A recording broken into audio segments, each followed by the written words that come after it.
اعوذ باللہ من الشیطان الرجیم، بسم اللہ الرحمن الرحیم۔ نالج فیکٹری کے دوستو السلام علیکم۔ دوستو، اگر اوراق تاریخ کو کھنگالا جائے تو یہ انکشاف ہوتا ہے کہ یہ جا بجا انہونیوں اور عجائبات سے بھری پڑی ہے، جو کہ نہ صرف بعد میں آنے والوں کے لیے دعوت تحقیق کا باعث بنتے ہیں، بلکہ ان میں کچھ کردار ایسے بھی ملتے ہیں جو اپنے اندر عبرت کا سامان رکھتے ہیں۔ اور آج ہم اپنے ناظرین کو قدیم زمانے کے ایک ایسے ہی کردار سے ملوانے جا رہے ہیں جس کے بارے میں کہا جاتا ہے کہ وہ تاریخ انسانی میں سب سے لمبے قد کا حامل تھا۔ اور ایک روایت کے مطابق یہ شخص، جس کا نام اوج بن انگ تھا، حضرت آدم علیہ السلام کا نواسا تھا۔ لیکن تاریخ کی شہادتوں کے مطابق اس دوسری روایت کے بارے میں کئی ابہام پائے جاتے ہیں۔ اور ایک معتبر روایت جو کہ ہمیں تلمود میں ملتی ہے وہ یہ ہے کہ جب حضرت موسیٰ علیہ السلام فرعون کا قلع کما کرنے کے بعد اس نگری سے نکلے تو اس کے بعد آپ کی جنگ دنیا کے اس طویل القامت شخص سے ہوئی۔ لیکن یاد رہے کہ اگرچہ مسلمانوں میں بھی اس بارے میں کوئی زیادہ مخالفت نہیں پائی جاتی، لیکن اس کے باوجود اس کا ذکر قرآن پاک میں کہیں نہیں ملتا۔ البتہ عہد نامہ قدیم کے مطابق اس شخص، جس کا نام اوج بن انگ تھا، جو کہ حضرت آدم علیہ السلام کی بیٹی سفورہ کے بطن سے پیدا ہوا، اس شخص کے قد کے بارے میں کہا جاتا ہے کہ یہ 3300 فٹ اونچے قد کا حامل تھا، جبکہ اس کی عمر 3500 سال تک بتائی جاتی ہے۔ ناظرین اکرام، اگر یہ سچ ہے اور اس سے اختلاف کرنے کی جسارت بھی نہیں کی جا سکتی، کیونکہ اس کا ذکر قصص الانبیاء اور دیگر اسلامی کتب میں موجود ہے، تو پھر یہ بھی ماننا پڑے گا کہ یہ دنیا کا وہ واحد انسان تھا جو طوفان نوح میں اپنے لمبے قد کی وجہ سے محفوظ رہا۔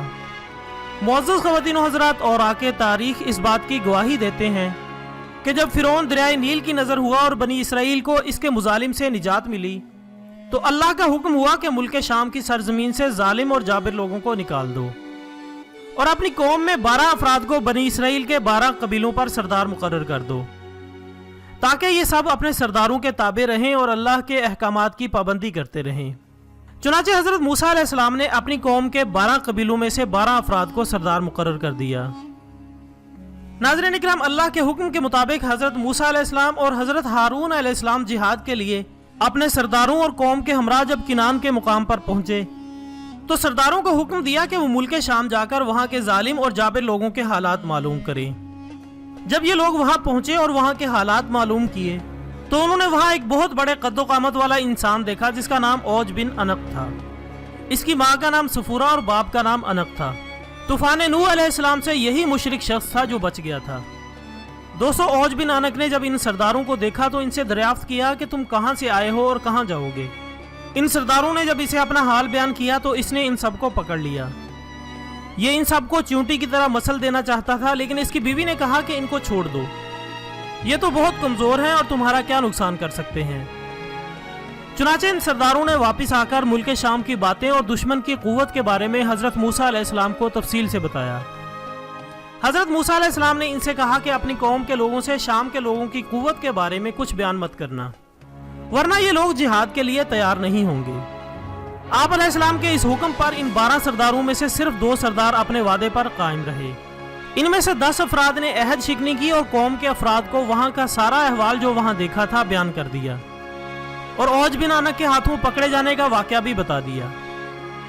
جب قوم نے ان سے دشمن کی قوت کے بارے میں سنا تو ہراساں ہو کر جہاد پر جانے سے کترانے لگے اور مصر واپس جانے کی تیاری میں لگ گئے۔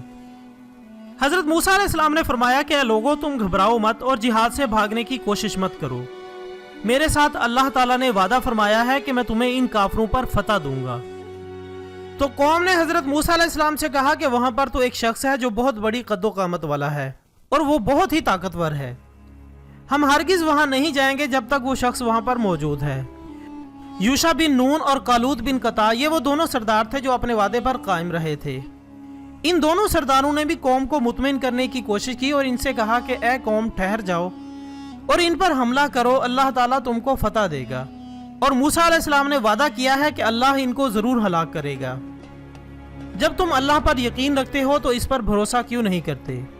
قوم نے ان سے کہا کہ ہم ساری عمر وہاں نہیں جائیں گے، وہاں ایک بہت بڑے قد کا انسان ہے جو بہت ہی خطرناک ہے، ہم سب مل کر بھی اس اکیلے انسان کا مقابلہ نہیں کر سکتے۔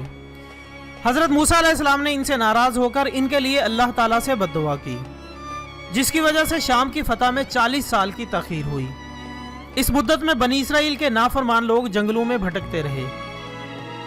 قصہ مختصر، حضرت موسیٰ علیہ السلام اور حضرت ہارون علیہ السلام اپنا عصا ہاتھ میں لے کر ملک شام جہاد کے لیے روانہ ہوئے، اور جب رات ہوئی تو بنی اسرائیل نے واپس مصر جانے کا ارادہ کیا۔ تمام رات چلتے رہے، لیکن صبح فجر کے وقت دیکھتے ہیں کہ جہاں سے کوچ کیا تھا اب تک وہیں پر موجود ہیں۔ وہ سمجھے کہ حضرت موسیٰ علیہ السلام کی بد دعا سے یہ حال ہوا ہے۔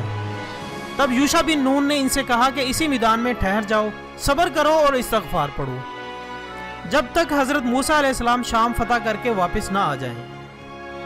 دوستو، تاریخ گواہ ہے کہ بنی اسرائیل کی قوم کے 6 لاکھ افراد حضرت موسیٰ علیہ السلام کی بد دعا سے 40 سال اسی جگہ سے نہ نکل سکے۔ اس جگہ کا نام تیہ ہے، جو فلسطین، اردن اور مصر کے درمیان ایک میدانی علاقہ ہے۔ الغرض، حضرت موسیٰ علیہ السلام جب اوج بن عنق کے شہر کے نزدیک پہنچے تو لوگوں کی ہیبت ناک شکلیں دیکھ کر ڈرے اور اللہ کو یاد کر کے آگے بڑھے۔ جب اوج بن عنق نے ان کو دیکھا تو کہنے لگا کہ تو بنی اسرائیل کا وہ سردار ہے جس نے فرعون کو اس کی قوم کے ساتھ دریائے نیل میں غرق کیا تھا۔ یہ کہہ کر اس نے حملہ کر دیا۔ حضرت موسیٰ علیہ السلام نے اس پر جوابی حملہ کیا۔ آپ علیہ السلام کا قد 10 گز اونچا تھا اور آپ نے مزید 10 گز چھلانگ لگا کر اپنا عصا مبارک اس کے ٹخنوں پر مارا اور وہ اللہ کی مدد سے وہیں گر کر مر گیا۔ ناظرین کرام، بے شک اللہ تعالیٰ ہر چیز پر قادر ہے اور اس کی گرفت بہت سخت ہے۔ یہ انسان کی نادانی ہے کہ موت کو فنائے کلی اور اختتام زندگی سمجھ بیٹھا ہے، حالانکہ یہ محض اس عارضی اور دنیاوی زندگی کی شام ہے، اور اس کے بعد آخرت میں حیات دائمی اور ابدی زندگی کا آغاز ہوگا۔ کسی شاعر نے کیا ہی خوبصورت انداز میں موت سے متعلق لکھا ہے کہ جگہ جی لگانے کی دنیا نہیں ہے، یہ عبرت کی جا ہے تماشا نہیں ہے، جہاں میں ہے عبرت کے ہر سو نمونے، مگر تجھ کو اندھا کیا رنگ و بو نے۔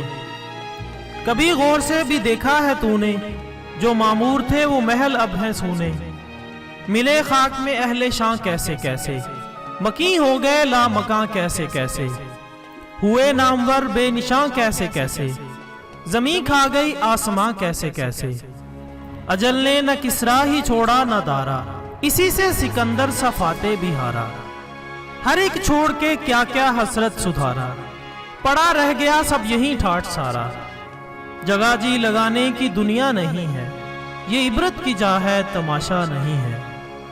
اسی کے ساتھ آج کی ویڈیو کا اختتام ہوتا ہے۔ ویڈیو پسند آنے کی صورت میں اسے لائک کریں اور دوسرے دوستوں کے ساتھ بھی شیئر کریں۔ کل انشاءاللہ دوبارہ ملاقات ہوگی، تب تک کے لیے اجازت دیجیے گا۔ اپنا دوستوں، رشتہ داروں اور گرد و نواح کے تمام لوگوں کا بہت خیال رکھیے گا۔ اللہ حافظ۔